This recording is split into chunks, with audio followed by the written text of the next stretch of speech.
Good morning! Araw nga pala ng linggo ngayon. At dahil walang pasok, tanghali na nga ako gumising. Kaya tanghali na rin ako nakapagsimulang maglinis. Inuna ko na nga ang pag-aayos ng higaan. Nakasanayan ko na rin kasi na bago ako gumawa ng ibang gawain, gusto ko malinis na yung higaan. Hindi nga ganun kagandahan ang panahon ngayon. Pero kahit ganun pa man, tuloy pa rin ang paglalaba kahit walang araw. Ang dami ko ngang labahan pero ang naisip kong labhan muna yung mga uniform ko. Kasi baka hindi matuyo lahat at saka walang mapagsampayan kung lalabhan lahat. Sa totoo lang guys, paggawain nyo na ako ng ibang gawain, wag lang ang paglalaba. Ang paglalaba talaga ang isa sa pinakaayaw kong gawain. May nakapagsabi nga sa akin, bumili na lang daw ako ng washing. Kaso sabi ko nga, nagbo-board lang ako kaya wag na lang. Kaya namang manumanuhin. At saka sa totoo lang guys, mas nakakapagod nga kapag walang pasok kaysa may pasok. Kasi pag walang pasok, halos lahat ng gawain sa bahay kailangan mong gawin.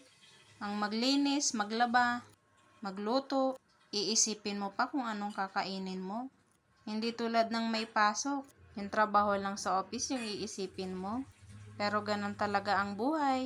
Kailangan nating kumilos kahit mahirap. Pagkatapos ko nga pala maglaba, heto at naglinis naman ako.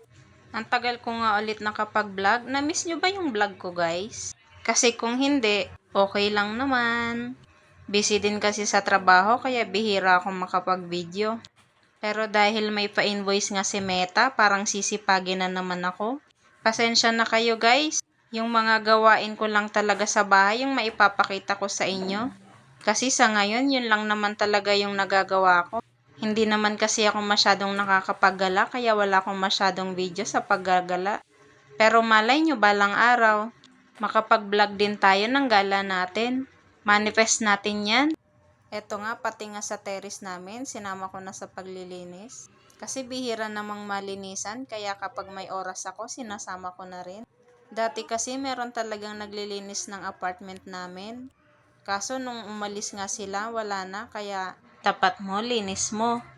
Pagkatapos ko nga magwalis-walis sa labas, heto dito naman ako sa loob nag-ayos-ayos. Nilinis ko na nga rin tong lababo namin kasi ang tagal ko na rin tong hindi nalinisan. Siguro 2 linggo na yung huli kong paglilinis dito. Napupunasan ko naman siya, yung normal na punas lang pero hindi yung general cleaning. Pero sa ngayon feeling ko ang dami kong time para linisin lahat. Tanghaling tapat na nga yan. At ramdam ko na rin ang gutom. Pero tapusin muna ang paglilinis. Pinunasan ko na nga rin pala yung sahig. Nilagyan ko na rin ng downy para mas mabango. Masarap nga sa pakiramdam kapag alam mong malinis ang bahay at mabango. Dati ko na rin naman tong ginagawa nung nasa Bicol pa ako. Wala pa akong trabaho noon, nag-aaral pa lang ako. Lumaki kasi ako sa bahay ng lola kaya ang dami ko ring natutunang mga gawaing bahay. Pati ang pagluluto natutunan ko na rin kahit hindi ako tinuruan. Yun ay base lang din sa nakikita ko kung paano magluto yung lola ko. Yun din yung kagandahan kapag lumaki ka sa lola. Lahat talaga matututunan mo. Saka nung mga bata pa kami yung naghahanap ng pangulam namin.